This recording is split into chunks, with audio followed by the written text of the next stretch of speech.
جو ان کو اللہ کریم نے اضافی شانیں اور فضیلتیں عطا فرمائی ہیں، ان اضافی درجوں اور فضیلتوں کی وجہ سے بعض کو بعض پر فضیلت حاصل ہے۔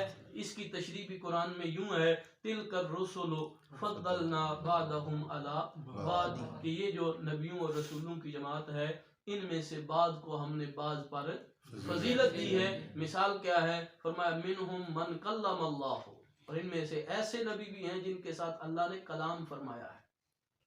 کچھ تو نبی وہ ہیں جن کو جبریل کے ذریعے پیغام پہنچایا ہے، اور حضرت موسیٰ علیہ السلام وہ ہیں جن کے ساتھ اللہ نے ڈائریکٹ کلام فرمایا ہے۔ فرمایا وَرَفَعَ بَعْضَهُمْ دَرَجَاتٍ، کوئی ایسے بھی ہیں جو اس سے بھی زیادہ درجہ رکھتے ہیں، جیسے حضور نبی کریم صلی اللہ علیہ وسلم کی ذات گرامی کے بارے میں ہمارا یہ عقیدہ ہے قرآن و سنت کی روشنی میں کہ حضور علیہ السلام وہ واحد ہستی ہیں جن کو اللہ کریم نے اپنی بارگاہ خاص میں بلایا۔ ثم دنا فتدلی کی بلندیوں پہ، فکان قاب قوسین او ادنا کی قربتوں میں بلا کر اللہ نے اپنا دیدار بھی عطا فرمایا اور شرف ملاقات بھی عطا فرمائی۔ یہ ایسی فضیلت ہے جو تمام نبیوں سے اعلیٰ کر دیتی ہے، تمام نبیوں سے افضل کر دیتی ہے۔ یہ حضور علیہ السلام کا ہی فقط خاصہ ہے۔ اسی کے بارے میں ایک اور مقام پہ ارشاد فرمایا لی ما اللہ وقت لا یسعنی فیہ ملک مقرب ولا نبی مرسل، کہ میرا اللہ کی بارگاہ میں ایک ایسا وقت، ایک ایسا مقام بھی ہے جہاں پہ نہ کوئی نبی اور نہ کوئی رسول اور نہ کوئی فرشتہ وہاں پہ میرا ہم اثر ہے، میرے برابر ہے، فقط وہ مقام صرف میرا ہی ہے۔ اس وجہ سے حضور علیہ السلام کے بارے میں یہ عقیدہ اور نظریہ رکھنا بھی ضروری ہے۔ اب سوال یہاں یہ پیدا ہوتا ہے، بعض ہمارے دوست یہاں پہ اعتراض کر دیتے ہیں، دیکھیں جی آپ نبی پاک صلی اللہ علیہ وسلم کی ذات کو اتنا بلند کر کے بیان کرتے ہیں، یا آپ حضور علیہ السلام کی شانوں کو اس طرح غلوب سے بیان کر دیتے ہیں کہ گویا آپ خدا کے برابر کھڑا کر دیتے ہیں، تو یاد رکھیں ہم کبھی بھی یہ سوچ بھی نہیں سکتے اور یہ گمان بھی نہیں کر سکتے کہ اللہ کا رسول کبھی خدا کے برابر ہوگا۔ یہ میں نے پہلے بھی عرض کیا تھا کہ نبی رسول خواہ وہ کتنا ہی مقام اور مرتبہ والا ہو، وہ کبھی خدا کے برابر نہیں۔ اور ہم یہ عقیدہ رکھتے ہیں کہ حضور علیہ السلام ذات میں تو کوئی بھی شریک نہیں ہے، صفات میں بھی اللہ تعالیٰ کے برابر نہیں ہے۔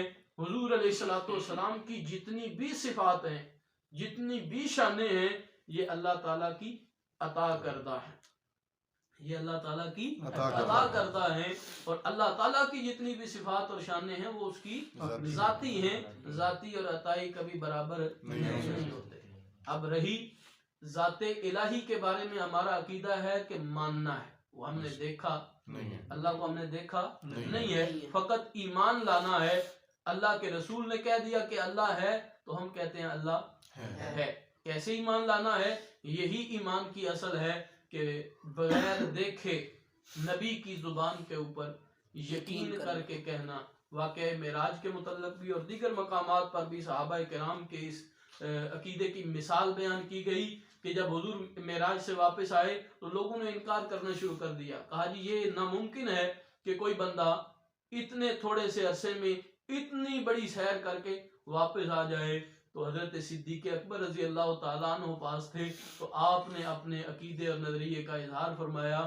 انہوں نے کہا کہ لوگوں تم مانو یا نہ مانو، تم انکار کرو یا حل و حجت کرو، میں ابو بکر کہتا ہوں جو کچھ اللہ کے رسول کی زبان سے کلمات نکلے ہیں یہ برحق ہیں۔ اگر آمنہ کے لال یہ دعویٰ کرتے ہیں کہ میں رات کے تھوڑے سے عرصے میں مسجد حرام سے مسجد اقصی گیا، پھر آسمانوں سے اوپر سدرۃ المنتہا اور پھر لامکان کی سیر کر کے آیا، اللہ کی بارگاہ کی زیارت بھی نصیب ہوئی، جو بھی مقام اور مرتبہ ہے، سنو اگر آمنہ کے لال کہتے ہیں تو ابو بکر کا عقیدہ ہے کہ جو بھی زبان سے نکلتا ہے وہ برحق ہے۔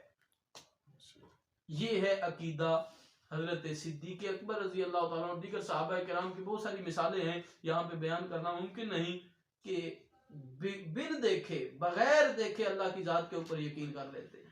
لیکن عقیدہ رسالت کیا کہتا ہے؟ اللہ کی ذات کو ماننے کے بعد عقیدہ رسالت میں سب سے بڑی چیز ہے حضور علیہ الصلوۃ والسلام کے اوپر ایمان لانا اور ان کی عزت اور تعظیم کرنا.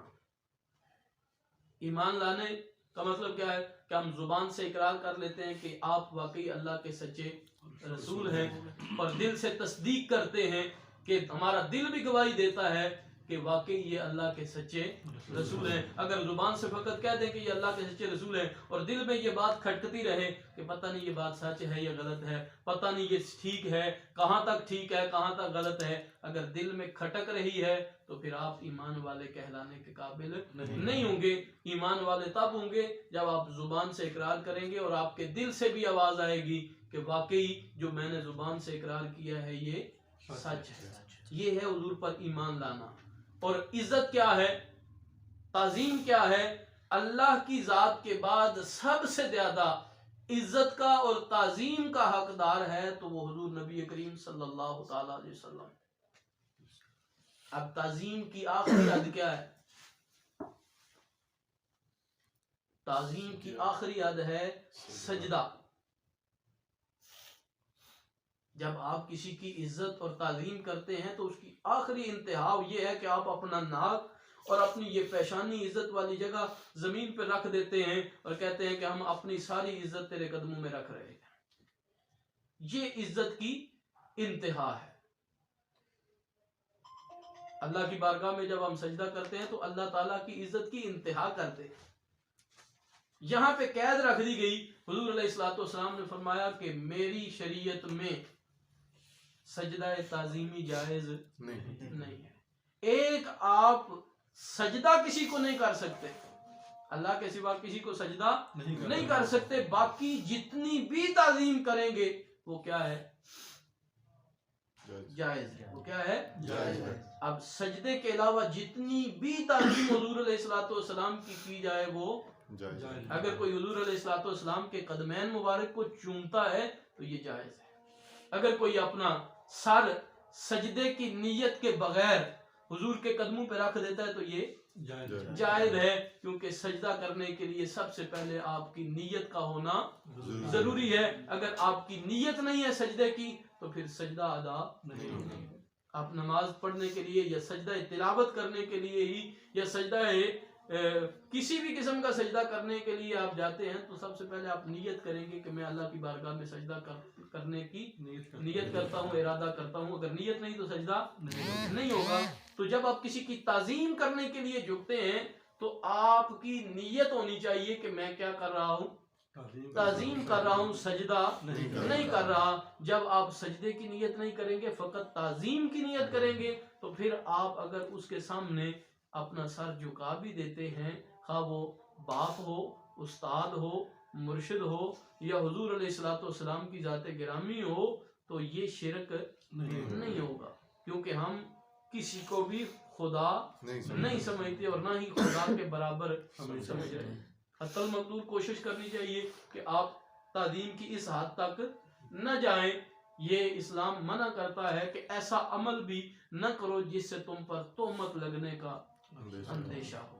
لیکن دوسری طرف یہ بھی کہتا ہے کہ ظنوا بالمؤمن حسنا، مومن کے بارے میں حسن ظن رکھو، اس کے اوپر فوراً فتویٰ جڑ نہ دو، بلکہ یہ حسن ظن رکھو کہ یہ جو عمل کر رہا ہے یہ گناہ نہیں کر رہا بلکہ لیکن جو بندہ سرعام گناہ کر رہا ہے، جس کے گناہ واضح ہے، اس کے بارے میں حسن ظن نہیں ہوگا. اگر کوئی بندہ زنا کر رہا ہے تو آپ حسن ظن نہیں رکھیں گے بلکہ اس کو روکیں گے اور اس کے راستے میں رکاوٹ کریں گے کہ یہ گناہ کر رہا ہے. اور گناہ کرنے والے کے بارے میں شریعت کہتی ہے اگر ہاتھ سے روک سکتے ہیں تو اسے ہاتھ سے روکو، اگر زبان سے روک سکتے ہیں تو زبان سے روکو. لیکن اگر تمہیں وہ برا لگتا ہے، آپ زبان سے بھی ہاتھ سے بھی نہیں روک سکتے، تو پھر اگر صرف آپ کو وہ برا لگ رہا ہے تو یہ آپ کے ایمان کا کمزور ترین درجہ ہے. اور اگر آپ کو وہ گناہ نہیں لگتا بلکہ آپ اس سے لطف اندوز ہو رہے ہیں، آپ بھی اسے دیکھ کے لذت محسوس کر رہے ہیں، تو پھر سمجھ لیں آپ کے ایمان کا اینڈ ہو گیا ہے، آپ کے ایمان کے اندر جان نہیں رہی. تو جو گناہ کر رہا ہے اس کے بارے میں حسن ظن نہیں ہے، وہ سرعام اس کے اوپر فتویٰ بھی لگے گا، اس کے اوپر حد بھی جاری ہوگی، اسے روکا بھی جائے گا، اس کے اوپر رکاوٹ بھی کھڑی کی جائے گی. لیکن جو بندہ کوئی ایسا عمل کر رہا ہے جو واضح طور پہ گناہ نہیں ہے، آپ اس کے دل کی نیت کے اوپر شک نہیں کر سکتے، حسن ظن رکھنا چاہیے۔ تو عقیدہ رسالت میں ایک سب سے اہم پہلو وہ ہے اس دور میں کہ آپ تعظیم کریں گے تو یہ شرک نہیں۔ تعظیم شرک کب بنے گی؟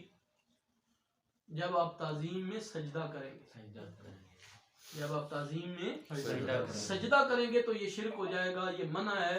یہ شرک اس حوالے سے نہیں ہے کہ آپ اسے خدا سمجھ رہے ہیں، یہ منع اس لیے ہے کہ اللہ کے رسول نے حرام قرار دے دیا ہے، منع کر دیا ہے کہ آپ کسی کو تعظیماً سجدہ نہیں کر سکتے۔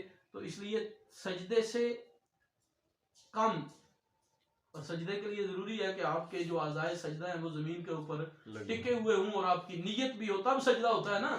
اگر کوئی بندہ نماز پڑھ رہا ہے، اس کی نیت نہیں ہے نماز پڑھنے کی، ویسے ہی کھڑا کھڑا سجدے میں چلا جاتا ہے، سجدہ ہو جائے گا؟ نہیں ہوگا۔ سجدے کے لیے پہلے نیت کرے گا، پھر نماز کی طرح وہ کھڑا ہوگا، نماز کے سارے احکام ہوں گے، اور پھر جب نماز میں سجدہ کرنے کے لیے جائے گا تو سب سے پہلے کیا کرے گا؟ کون سے اعضاء سب سے پہلے زمین پہ لگیں گے؟ اس کے گھٹنے، اس کے گھٹنے، اس کے بعد اس کے ہاتھ، اس کے بعد اس کا ناک، اس کے بعد اس کی پیشانی۔ یہ ہتھیلیاں، یہ گھٹنے، پاؤں کی انگلیاں، ناک، پیشانی، یہ ادائے سجدہ جب تک زمین کے اوپر نہیں ٹکیں گے آپ کا سجدہ نہیں ہوگا۔ اگر کسی نے یہ ٹانگیں پیچھے سے اٹھا دی ہیں پھر بھی سجدہ نہیں ہوگا، اور اگر کسی نے ہاتھ اٹھا دیے ہیں پھر بھی سجدہ نہیں ہوگا، اور اگر کسی نے ناک زمین پہ نہیں لگنے دی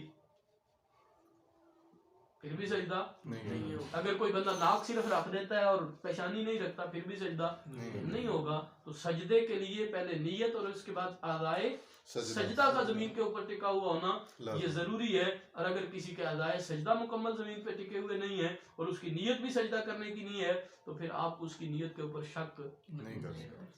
ہاں، سب سے زیادہ مسئلہ بنتا ہے جب آپ کسی اللہ کے بندے کی قبر کی زیارت کے لیے جاتے ہیں، تو وہاں پہ جب اس قبر کو چوما جاتا ہے یا تعظیم کی جاتی ہے تو پھر مسئلہ بنتا ہے کہ شرک کا فتویٰ لگ جاتا ہے آپ کو۔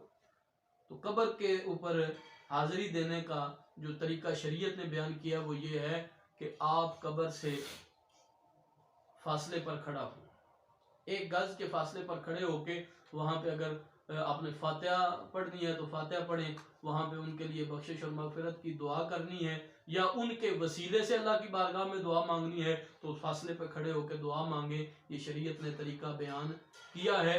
آپ کے لیے قبر کو چومنا، اس کی تعظیم کی اس حد تک جانا یہ ضروری نہیں ہے، لیکن اگر کوئی جاہل آدمی جس کو مسئلے کا پتہ نہیں ہے عقیدت میں آ کر وہ اگر چوم لیتا ہے قبر کو، یا اس قبر کو ہاتھ لگاتا ہے، یا اس قبر کے ساتھ جھک جاتا ہے، تو یہ آپ اس کے اوپر کفر یا شرک کا فتویٰ نہیں لگائیں گے۔ حسن ظن رکھتے ہوئے اس کو مسئلہ بتائیں گے کہ بھائی شرعی مسئلہ یہ ہے کہ آپ تھوڑے فاصلے پہ کھڑے ہو کے عمل کریں۔